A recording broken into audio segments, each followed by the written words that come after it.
Lyricism. I have two epigraph.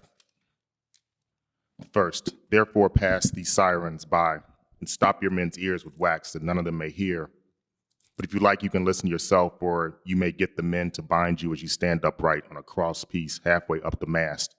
They must lash the rope's ends to the mast itself, that you may have the pleasure of listening. If you beg and pray the men to unloose you, then they must bind you faster. The Odyssey, Homer. Epigraph 2. I'm talking in my sleep. I'm walking in the street. Time is passing, I grow older, things are happening fast. All I have to hold on to is a simple song at last. Sing a simple song, Sly and the Family Stone. This is the A-side, track 1. Listen, baby, ain't no mountain high enough. Marvin Gaye and Tammy Terrell. There is lyrical noise to listen to prior to Marvin Gaye exhorting Tammy Terrell to just listen, baby, excising the just and minding the two words, listen and baby, to allow them to stand in for more than the just could ever be in its quintessential barely of just. Now that I've noticed the presence of the absent just in its absence, I cannot help but hear it as the prelude to the prelude. Just listen, baby. Nothing less could ever be more than the just of just urging your baby to just listen, baby. That lyric just that doesn't exist will be the point of entry for the concept of lyricism as political. Words, a phrase, a line, a pause, an absence that is necessarily more than itself, and like a stone dropped without warning into a placid pool of impossibly clear water, it causes movement. Water such that the craggy and distant bottom is indistinguishable from the smooth, undisturbed surface until plop, the lyrical stone is dropped, and the ripples create the possibility of separation in service of only getting your baby to just listen, baby. Track 2. I was born by the river in a little tent. And just like the river, I've been running every since. A change is gonna come, Sam Cooke. I wanna be careful here. Just careful enough to make the most of the absent just that asked me to just listen, baby. So I listen and realize that this lyric is not about a river. It's about the river, a proper noun. One might be born by any old a river, but to be born by the river in a little tent must mean that this is the same body of water that, like the mountains that ain't high enough, valleys that are never quite low enough, the river is the same river that is not wide enough to prevent crossing to the other side. But here we're not yet interested in crossing at this place. This is the river whose water flows from the musical to the literary to the political and back without warning and impediment. The water, like Sam Cooke, running every sense. There are several ways to read this lyric, I suppose. One might choose to use poetic license and do something that may feel like correcting Sam Cooke to sing running ever sense, in the sense that it is a temporal sense, in the Led Zeppelin sense of being about to lose my worried mind sense. Alternatively, you might leave the sense in the temporal sense in place and allow Sam's every to remain free of editing, situating a notion of the quantum nature of reality, where an endless number of senses flow like the river, or more correctly are the river that persists in running every sense. Then there's the possibility of understanding sense to be sense in the sense of senses, which means that the river that is running every sense has activated all of the senses and allows them to flow without impediment or mediation. Sight, sound, taste, touch, smell. All of them at the same moment converted to a single node of endless flowing possibility, indistinguishable with respect to past, present, or future. The possible impossibility that Ellison's Jack the Bear and his whole hears and wonders along with Louis Armstrong. How did he become so black and blue? Which allows us to posit that the break that Ellison asked us to slip into and look around is made of sound. And as we linger on the banks of the river with all of our senses running every sense, we can begin to grip the preoccupation with sound that drives Ellison's thinking with, for, and through Jack the Bear and his whole. He writes, quote, I like to hear 5 recordings of Louis Armstrong playing and singing What Did I Do to Be So Black and Blue all at the same time. Sometimes now I listen to Louis while I have my favorite dessert of vanilla ice cream and slow gin. I pour the red liquid over the white mound, watching it glisten and the vapor rising as Louis bends that military instrument to a beam of liquid sound, close quote. Leaving aside the fact that Armstrong already sounds like 5 trumpets by himself, it is the flow that preoccupies me here. The flow of the river and that of Pop's horn that Ellison, prefiguring the complexity of the quantum, realizes both particle and wave here by the river with every sense running, writing, Quote, invisibility, let me explain, gives one a slightly different sense of time. You're never quite on beat.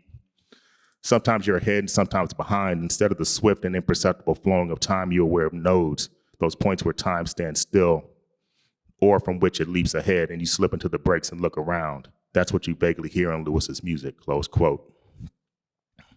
It is a node, the break that I'm hoping to inhabit for the balance of this thinking, even as the river flows from the lyrical to the political and back. Each node awash with sediment from the bank of both and all shores at the same time. Take me to your river, I wanna go. Track 3. But I never saw the good side of a city till I hitched a ride on the riverboat Queen. Big wheel keep on turning, Proud Mary keep on burning, and we're rolling, rolling, rolling on the river. Proud Mary, Ike Turner, and Tina Turner. We have to roll on the river, this river, before we can cross it. I'm interested here in loading up the riverine node that Ellison exposes with all it can bear, like Jack the Bear coming out of his hibernation, what he marks as a covert preparation for overt action. I'm preoccupied with a particular performance of Proud Mary that was broadcast live on Italian television in 1971. The ageless Tina Turner fronts the band, haunted vocally, lyrically, instrumentally, mentally, and physically by the seething anger of Ike. What Tina tells us via Sam Cooke, under the protection of Ellison, is that that movement will be the key to deciphering the relationship between the blackness that preoccupies his argument as it asserts, denies, reasserts, and redenies the political and these rivers. The river is the vehicle for this exploration. Following the imperative assertion voiced in the Poetics of Langston Hughes, who writes, quote, I've known rivers ancient as the world and older than the flow of human blood and human veins. My soul has grown deep like the river, close quote. It is a notion of depth, not length, that I want to visit here and expand upon our vocabulary, the possibility of various temporalities by adding an additional axis. The Amazon, I'm told, is long. The Nile and the Mississippi, the Congo and the Mekong are long and winding. My home is at the confluence of 3 rivers, and the mountain snows of the Rockies feed the serpentine Colorado River. But are they deep? Time, just like these rivers, just like the river, the river is long and flowing and may or may not choose to be ordered. Dip in it where you may and out where you choose, but is it deep? Langston Hughes asserts it is the depth of the river where the soul finds inspiration to grow deep. As we are familiar, in the most common sense, the flowing of the river, or shall we call it in its sense-inflected running of every sense, in sense of time moving along the x-axis with the present representing the ever-elusive point of all too fleeting stasis between. The receding then and the fast-approaching wind moves by way of the horizontal. This affords us at least 2 possibilities to complicate this understanding. The first is that we might reorder the vessels floating on the river that are loaded with memories such that the common notion of sequentiality is destabilized and arrives as it might, bidden or unbidden in their own time, recentering through decentering our understanding of the flow of the river as it imitates or represents or just is time. The second relates itself to the depth of any given node that we might choose to tarry with, plumbing its deeps rather than, as Ellison proposes, leaping forward to the next one, traveling vertically, either ascending or descending, creating a second temporal realm that marches in perpendicular fashion to the horizontal motion of the flowing river of time. These moments for me are lyrical evidence in the moment of a word or note or sound that sustains itself until another word or note grants us access to the flowing of the river, as well as its layers, which are commonly referred to as thermoclimes, or layers that are distinct in many ways, function or perhaps are representable as chords. Several notes voiced simultaneously in time and out of it. These layers here analogized to thermoclines in water become containers of sonic information. Readers of naval fiction are too familiar with the need for submarines to exploit temperature layers to hide themselves from the sonic searching of enemies bent on sinking them in uncontrolled rather than controlled fashion. Run silent, run deep, they always say. I want to think here of the submarine and the node of sound in and out of time we are considering here as vehicles both of a thing and a carrier of things. In this case, the individual lyric that preoccupies us here can be loaded with information and sent on a mission both horizontally and vertically, at sometimes overt and at others secret. These messages search for thermoclimes and use them to provide a space for motion in the temporal and spatial realms. This is a project both between creator, listener, and perhaps most importantly, phenomena that exceed the performance envelope of language unadorned to properly memorialize. Track 4. Quote, while I hope to play a not necessarily a more beautiful sound, though I would like to, just say tone-wise. I would like to produce a more beautiful sound, but now I'm primarily interested in trying to work what I have, what I know, down into more lyrical line, close quote. John Coltrane interview with Carl Eric Lindgren, Stockholm, 22 March 1960. Recall here the notion of the event identifiable by the fact that forever after it serves as a marker of a before and an after. 10:22 a.m. Central Standard Time on the 15th of September 1963 is just one such node that we will explore vertically and horizontally. At 10:22 a.m., a call was placed to a church that was answered by a 14-year-old girl named Carolyn Mall. The caller said, quote, 3 minutes, close quote, before terminating the call. And less than 60 seconds later, 16 sticks of dynamite near the east end wall of the 16th Street Baptist Church in Birmingham, Alabama exploded, killing 4 children. Addie Mae Collins, 14, Cynthia Wesley, 14, Carol Robertson, 14, and Carol Denise McNair, 11. One day later, on September 16th, Dr. Martin Luther King eulogized the children, pronouncing the following, quote, now I say to you in conclusion, life is hard, at times as hard as crucible steel. It has its bleak and difficult moments. Like the ever-flowing waters of the river, life has its moments of drought, its moments of flood. Like the ever-changing cycle of the seasons, life has the soothing warmth of its summers and the piercing chill of its winters. And if one will hold on, he will discover that God walks with him and that God is able to lift you from the fatigue of despair to the buoyancy of hope and transform dark and desolate valleys into sunlit paths of inner peace, close quote. 1 month and 3 days later, on November 16th, 1963, John Coltrane followed the smooth contours of Reverend King's lyrical charting of the jagged cruelty of this event by producing the song Alabama's instrumental homage to the tragedy in King's eulogy. It is also necessary to search this note for its other lyrical companions and link it both horizontally and vertically to Billie Holiday's Strange Fruit from 1939, Max Roach and Abby Lincoln's triptych Prayer Protest Peace from 1960 to another, The River, this one in Ghana named the Asan Manso, where kidnapped Africans bathed for the last time before being entombed in the slave castle of Elmira, to The Call for His Mother, 100 Feet from Home by Tyree Nichols. There's a way in which assembling these events, Asan Mansa, Strange Fruit, Prayer Protest, Peace, 16th Street, Dr. King's eulogy, Coltrane's search for the single line, and Nichols' call along a horizontal continuum, tells a particular and tragic tale. Instead, I want to take a single moment, the less than 60-second interval between the 3-minute warning and the dysfunctional prematurity of the explosion of white supremacist rage and bore down. 45 seconds or so of the unbridled, tragic, informed lyricism of these events assembled one on top of the other that loathe the span of time between call and detonation, the 400 plus years of almost impossible to bear events of the tragic consciousness of the same, and lyrical expression that elaborates itself as political speech. The unique character of what we will call sonic representation of events of cognition is just this robust temporal plasticity, expanding while contracting and vice versa.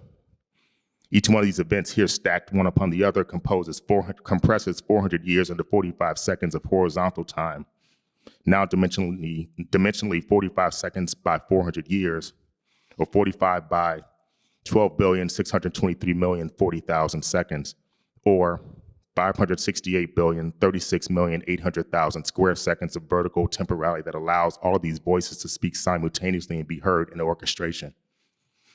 Grasping for and gasping for time that I will call here, for the sake of holding a place of no every place, transverse temporal nodes that are both composed of and the carriers of sound as the vehicle of cognition that comes to our consciousness through the transverse temporal gyrus in the human brain. Again, Ellison, but first Coltrane. Interviewer, would you say that you're trying to play everything you hear? Artist, well. Interviewer, at one time or something like that. Artist, no. There are some set things that I know, some devices that I know, harmonic devices that I know that will take me out of the ordinary path, you see. If I use them, but I haven't played them enough and I'm not familiar with them enough yet to make the one single line, to take the one single line through them, so I play all of them, trying to acclimate my ears so I can hear. Now Ellison running on infinite repeat on this acclimation. Invisibility, recall, let me explain, gives one a slightly different sense of time. You're never quite ahead or behind, never quite ahead, never quite on beat. Sometimes you're ahead and sometimes behind. Instead of the swift, imperceptible flowing of time, you're aware of its nodes. These points where time stands still or from which it leaps ahead and you slip into the breaks. Close quote. And here in an act of literary blasphemy, I will break from Ellison's break and mark that we have slipped into the break to listen around. Back to Ellison, quote, because to see around corners is enough. That is not unusual when you are invisible, but to hear around them is too much. It inhibits action, close quote. Recall that Coltrane hearing around corners resist inaction in anticipation of acclimatization through the radical action of total sonic immersion, playing everything. The proposition here is to step into the break and having done so, find that there is no break at all. Then to orient sensory perception to match the verticality we have disoriented here. What this means is that the isolation of events into the vertical rather than the horizontal requires the listener to, in response, arrange listening vertically so the sounds approach all possible nodes of cognition simultaneously, not sequentially or with respect to perceived value. These sonic thermoclimes sit one on top of the other, discernibly different but without space between them in the vertical realm, and the flow forward and backward as discernible events, horizontal without touching but also without a break.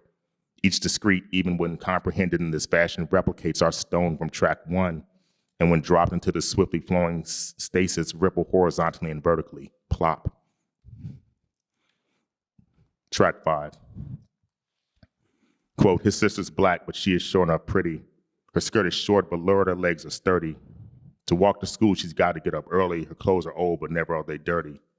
Living just enough for the city. Close quote, living for the city, Stevie Wonder.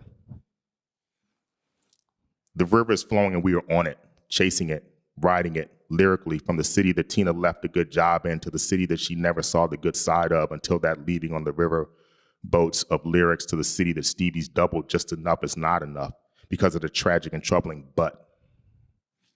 The Morrison, the bluest eye is revelatory here, quote, the distaste must be for her blackness. All things in here are flex and anticipation, but her blackness is static and dread. It is the blackness that accounts for that, creates the vacuum edged with distaste and white eyes, close quote. It should not be lost on us here that the track that preoccupies our attention is the third offering on Stevie's 1974 album, Inner Visions, situating a type of seeing that is in excess of and at the same time less than visual.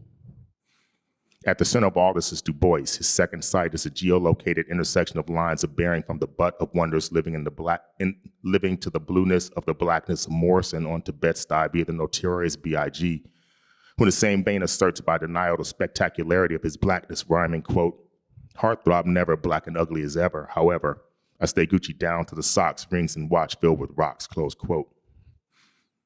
Morrison directs us to what she calls the vacuum-edged white distaste that serves here as the butt between Stevie's black sister and the assertion of beauty in spite of it. That is the break in the however that Biggie places between his ever-black ugliness and the blinged-out drip that cloaks it. Morrison's Peccola, drowning in a particularly cold and heartless pool in the river, plays for the blue eyes with which to look at the world as prime mover to the second inner vision sight of Du Bois. Lyrically, this is much about the spectacular nature of blackness and a form of political refraction of the visual that elaborates itself as a form of self-disregard. The self-disregard that both Ellison, Morrison, and Du Bois index as the improper sighting of the black subject in the eyes of white observers. Invisibility, the white gaze, and second sight. The just enough that Stevie finds lacking within the walls of the city that serves as the point of arrival and departure on the river. The question here as we approach the B-side is to resolve outside of the gaze of those who are bent on rendering impenetrable the walls of the Platonic ideal city, what words must be sung to chant down Babylon one more time.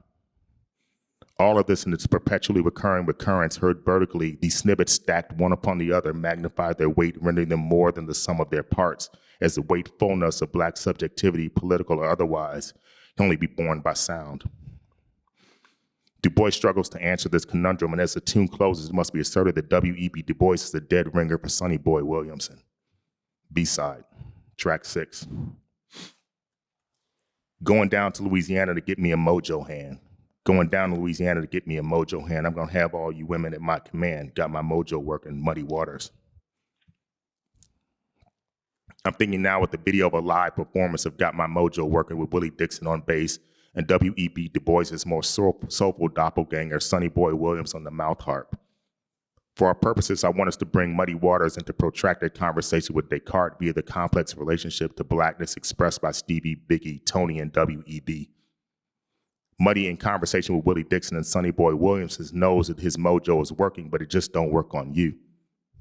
Pushing to the limits of the notion of the Du Boisian subjectivity, second sight to double consciousness, and finally unresolvable two-ness, the you that isn't enthralled by the apparent working of the mojo, the self that has been forcibly separated to facilitate the unprecedented marginalization of a whole black being, the but and however blackness under threat must be examined. Muddy Waters takes us back to the river, leaving the city behind to find a mojo hand to revitalize his mojo or personal spirit. In this case, it's Muddy Waters who needs to convince Muddy Waters that he has his mojo working and that it works on Muddy Waters. Under protection of Sonny Boy Williamson, Muddy Waters' repetition and insistence that his mojo is working sounds a lot more like a wish than a statement of fact, and is echoed again and again. Mojo working, mojo working, mojo working.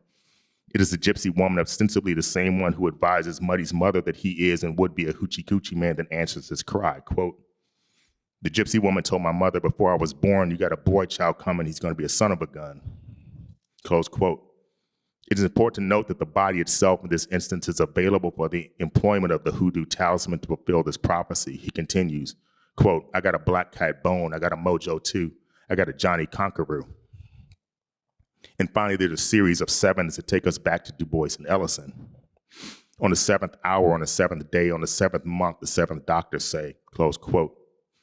In the moments before elaborating the journey from second sight to two-ness in the souls of black folk, Du Bois establishes this neurological point of reference, writing, quote, "After the Egyptian and the Indian, the Greek and the Roman, the Teuton and the Mongolian, the Negro is a sort of seventh son, born with the veil," close quote.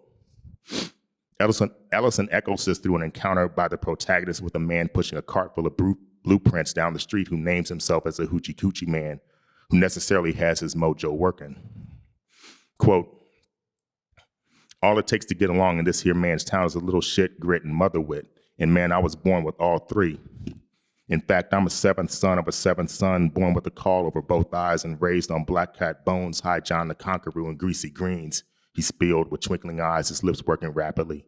"You dig me, daddy?" Close quote. This begins to explain the spectral presence of what it would be like if the mouth harp were a tenor saxophone and Sonny Boy Williamson, John Coltrane, and W.E.B. Du Bois represent the one single line that only a mannish boy like Muddy Waters can voice, completing the trilogy of his discourse on the seventh son by rescuing what we will remix and update here as humanhood of his being. "I am human," I spell M-A child N. That represent human, no B-O child Y. That spell mannish boy. I'm a human, I'm a full-grown human, I'm a human, I'm a rolling stone. This eruptive and disruptive ontology forms the core of the more than political project of subject making from the stuff of catastrophe. What is beautiful here is that even amongst this catastrophic questioning of the apparent humanness of the black subject, there's always love, which raises the question, now that we found love, what are we gonna do with it? Track 7.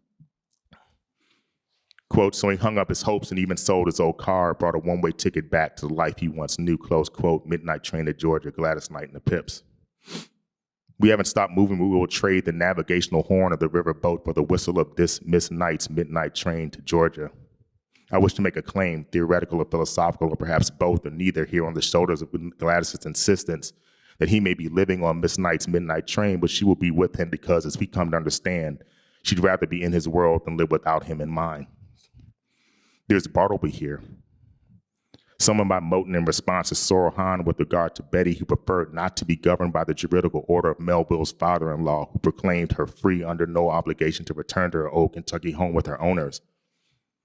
She preferred not to because she preferred to return to whatever enslavement was adorned with the love of her spouse and children, because I know, I know, I know, I know, I know, I know, I know, I know, I know, I know, I know, I know, I know, I know, I know, I know, I know, I know, I know, I know, I know, I know, I know, I know, I know, I know, I know.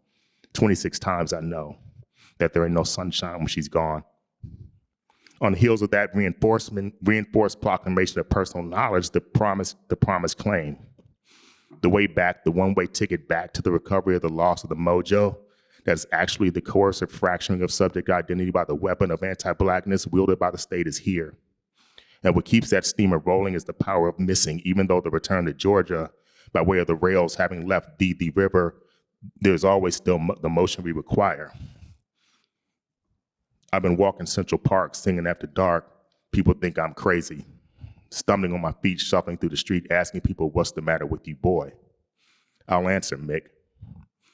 The reductive fetishization and infantilization of the Puerto Rican girls that are somehow just dying to meet you will not relieve the missing because it reinscribes that thing we've been working to sublate this entire journey. And here I'm thinking with a 12-inch version on the B-side that takes us from Central Park to the hiding place in plain sight of Midtown, where Jagger's friends continue ad absurdum past the case of wine and island women, proposing instead, quote, yeah, we gonna do a crawl of Midtown, we gonna mess and fool around, hey man, what's with you, close quote.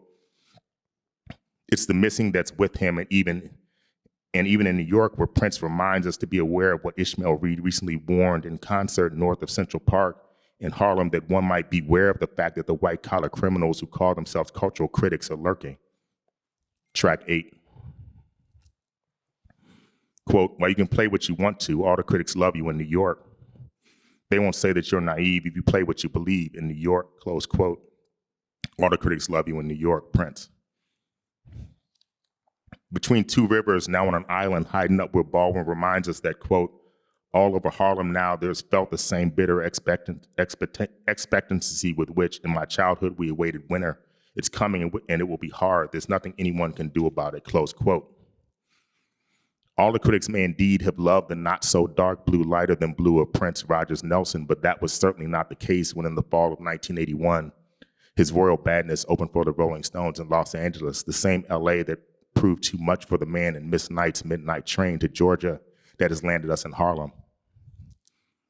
That night, an estimated 94,000 booed Prince off the stage, an event memorialized with the publication of an anonymous letter to the Los Angeles Herald Examiner that read in part, I just want you to know that us WASP rockers and rollers pay to see white performers and not N-word and F-word or tawdry critics like yourself. President Reagan has proven once and for all that the liberals, N-word and F-word and minorities are out. Thank God for that. I can sure bet your ass on one thing, Prince won't open for the Stones next time, close quote. It is this darkness that haunts our journey on the river, but here beyond some bend in the river, our time is coming to an end. Track 9. Lost in a Roman wilderness of pain, and all the children are insane. All the children are insane, waiting for the summer rain, the end, the doors. No journey on the river is complete without Conrad, by way of Coppola's opening to the film Apocalypse Now. We've not been looking for Kurtz the traitor in the heart of darkness or the Green Beret gone rogue somewhere up around a bend in the Mekong. But the logic attends that we will revisit in search of something like concluding. Conrad writes, quote, going up the river was like traveling back to the earliest beginning of the world when vegetation rioted on the earth and the big trees were king. You lost your way on the river as you would in the desert and butted all day long along shoals trying to find the channel. So you thought yourself bewitched and cut off from everything you had known out somewhere far, far away, in another existence perhaps, close quote. In the words of our beginning philosopher, Sly and his family Stone, thank you for letting me be myself again. Thanks.